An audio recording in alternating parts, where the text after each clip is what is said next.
And so it's one of the things that I walked my loan officers through my operating system group, and it's pretty simple math, right? So you're going to look at the number of closings, and you can do last quarter or year to date, right? You might or look at both, but for sure last quarter. I mean, again, if you think about it, first quarter of this year seems like a really far away time. Like business is a lot different than it was now. But when you talk about your realtor business, probably looking at the last 6 months is pretty good. So you're gonna look at your total number of closings, and you're gonna look at the total number of real estate agents who referred you those closings, right? How many referral agents do you have? How many people are actually referring you business? And then you're going to divide the number of referral partners into the number of closings you had. So I'm gonna have to use some round numbers because my brain doesn't work that great live, and I didn't create some cool thing. I got sitting down here to walk me through this, but let's just pretend you had 50 closings and you had 5 real estate agents, right? You divide 50 by 5 and the answer is 10. So your average agent, you close 10 transactions with.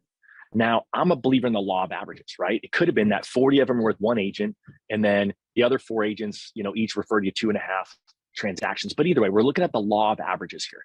So you've got an average where you've got the average agent is referring you 10 transactions over the time period. And you're saying, well, gosh, I want to go from 50 transactions in the first quarter. I want to do 100, or the first half of the year. I want to do 100 in the second half of the year, right? So you're going to double the number of transactions you're doing.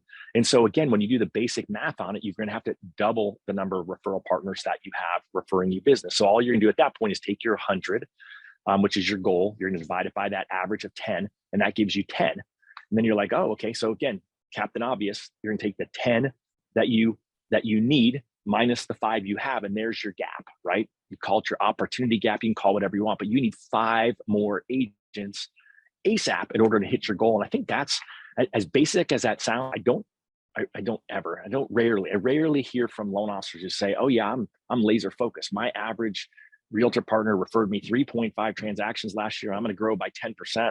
Last year I had, 35 people referring me business. So now I got to add another 10%. That's 3.5. So I'm going to even round up. I'm just going to get 40 partners. And so that would be my encouragement too, is to figure out exactly how many partners it is that you have.